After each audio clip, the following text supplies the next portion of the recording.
Hello, my friends, and welcome back.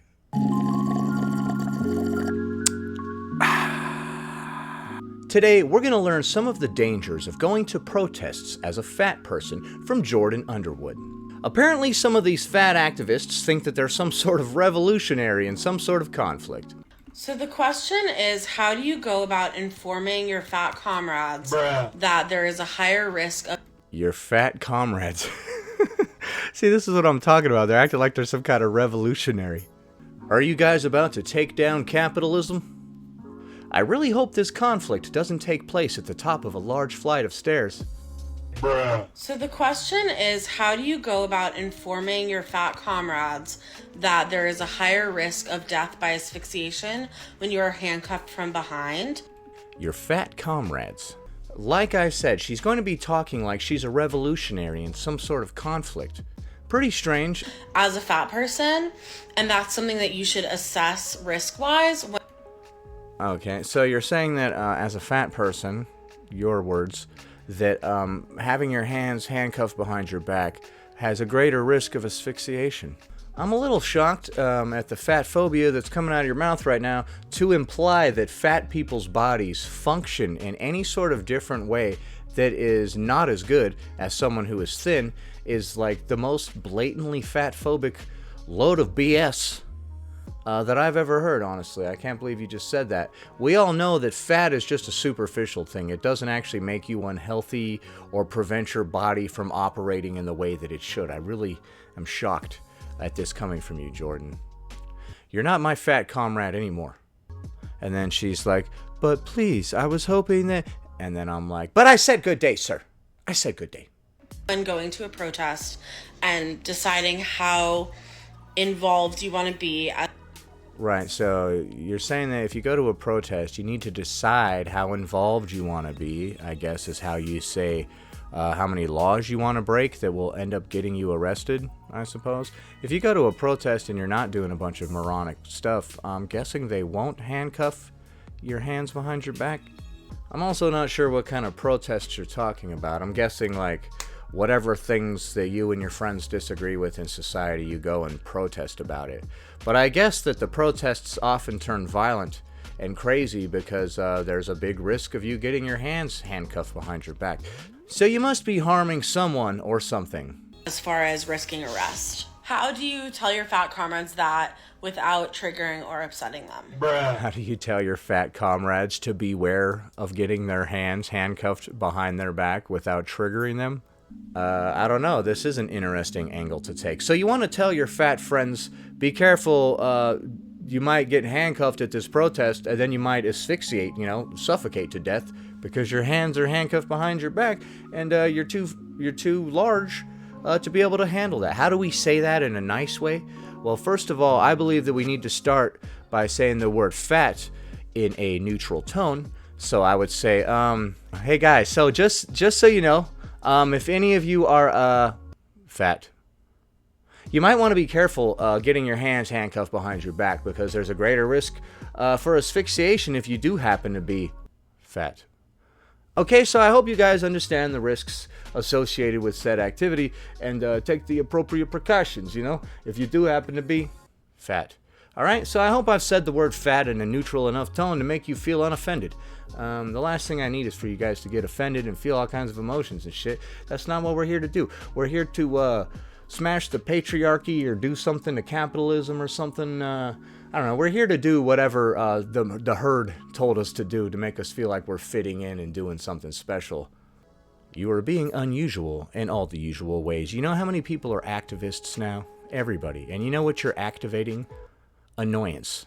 I think as far as like the environment of the stitched video that the last video was referring to, that would be something that you could just pose to the room if it's an open discussion about assessing the risk and doing so as a group. I think that's a fine thing to just bring up. And you don't have to say the word fat if you are nervous about it, I guess, but... Nobody goes around using the term fat unless you are fat because you guys have cultivated this sort of culture around the word. You guys are so determined to be fragile that you need to come up with special ways to speak to each other. Like, hello, my fellow, fat person, is it okay if I call you that, comrade? You look like you might be a little large, comrade. Be careful acting out a little too crazy at the protest there, because if they handcuff your hands behind your back, you might choke to death. Comrade, I hope I don't offend you. Right of privilege, may I speak? We're at a point culturally where, like, if you're a fat leftist, you're probably referring to yourself as fat, and you would probably... Would you be a feftist? A fetist? No. A left fattest. Wait, no. Wait, what did you say? If you're a fat leftist, so a fetist, right? No, that sounds too close, like the other word that we can't say. So you're a leftist that is fat. A le fat. A le fat. It's like, it sounds French. It's fancy. You are a le fat. It's a leftist fat. There you go. You're welcome. You can go ahead and have that one and use it from now on. Be really gracious for being reminded of that information, because it is a life or death situation. It is my personal belief that you should just be using the word fat, and if someone gets upset, you should have a lot of fat educators who you can refer to. What are you talking about? You have a lot of fat educators that you can refer to? Dude, what are you talking about? I can't... So basically, within the past couple of minutes of speaking, this person has said basically nothing. They've said a couple of very small things, like if you're overweight, there's a greater chance that you will choke to death if your hands are handcuffed behind your back. And also, there might be various ways that we can speak to an overweight person about this without hurting their feelings, maybe. And you've stretched that out into 2 minutes.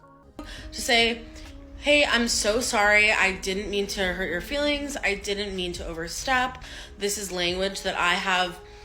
Oh, I'm sorry. I didn't mean to overstep by saying that you might be fat, but just in case you were wondering, you might stop living if they handcuff your hands behind your back. So even when we're providing life-saving information, potentially, we have to tiptoe around somebody on eggshells to be careful that we don't trigger them or use the wrong words, right?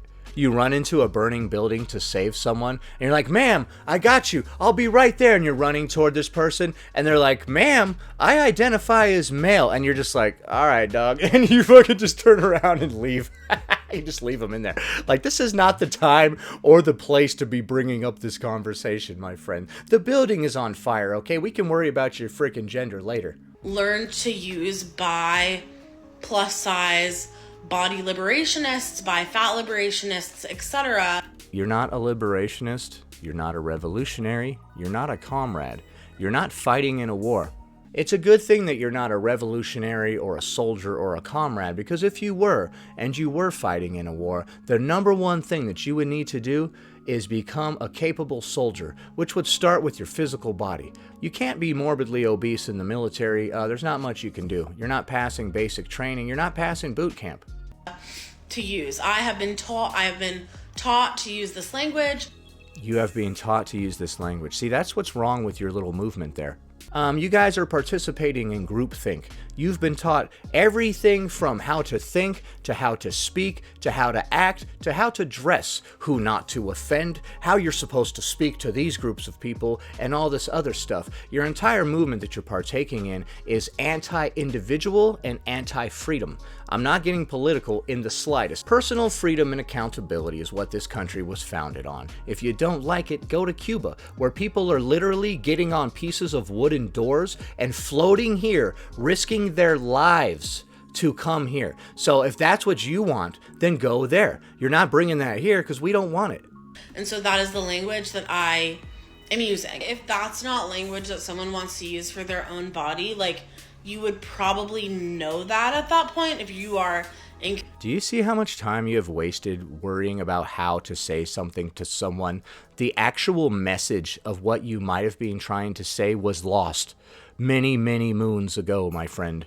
Because you're like so concerned with how you say it or how you might offend somebody and all of this. That's why this whole politically correct bullshit is an absolute waste of everyone's time. It sucks the soul and the life energy right out of you, and we've accomplished nothing, my friend. By now, I've already asphyxiated to death from the handcuffs behind my back before you could properly address me with the correct pronouns without offending me and all this type of nonsense. Thanks, I'm no longer living, but I'm not offended, I guess. Community with that person.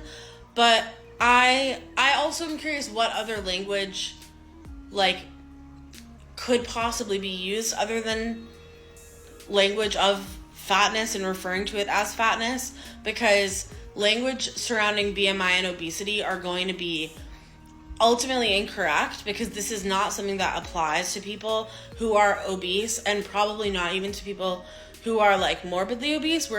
What? What do you mean this doesn't apply to people that are obese or morbidly obese? What do you mean? The term fat doesn't apply to them? Just certain categories of it? What are you talking about? You guys are so caught up in categorizing everything that once again you get lost in that. You're lost in the sauce. You forgot what we were even talking about. We were talking about what we're going to have for dinner, and now you're telling me about your gender. Talking about people who are like super morbidly obese. And just to be clear, we don't use obesity language in FatLib. It is considered a slur. But in this situation, like it wouldn't even be accurate even if we were using that language. Yeah, you literally spent 90% of this video talking about how to speak to somebody without potentially upsetting them, about how they might potentially stop living if they partake in this one particular activity. Your priorities are all out of whack. What's important is not how somebody said something to you, but what they said. You understand? What's important is not the shirt that I'm wearing or my appearance. What is important are the words that are coming out of my mouth. You must choose substance over style. Because ultimately with this issue specifically, I think that it's one of those things where like someone might get upset, but I'd rather someone be upset with me than they not know and they die in custody. You sure about that? Because everything you just said like was all about not hurting somebody's feelings. You couldn't just get to the point like, hey dog, you're a little big there. If they cuff you up, you might asphyxiate since your hands are behind your back and you're a little big there.